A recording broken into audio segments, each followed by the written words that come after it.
The inaugural match of the MLA Cup knockout football tournament was held at Boxnagar Mini Stadium today at 3 p.m. The two teams participated in the game were Kalamchara FC and Putia 11. BJP State President Rajiv Bhattacharjee and Agartala Municipality was present as the opener of the inaugural match.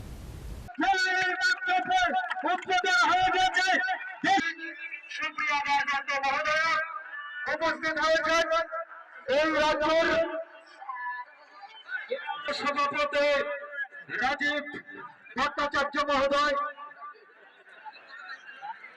তৎসঙ্গে রাজ্যের সাধারণ সম্পাদিকা আদরণীয়া আমাদের মাঠের দক্ষিণ প্রান্তে অবস্থানরত আছেন কুটি একাদশের খেলোয়াড়দের সাথে আমাদের অতিথিরা পরিচিত হয়েছেন।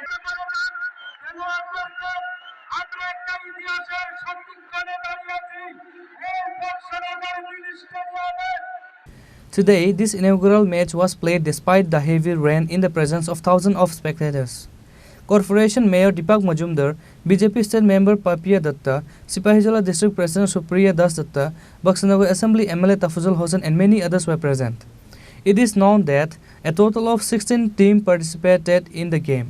In the final game, the champions and runner-up teams will be awarded trophies with attractive prize money. After the completion of 60 minutes of the game, Putia 11 won 2-1. Kalamchara FC was defeated.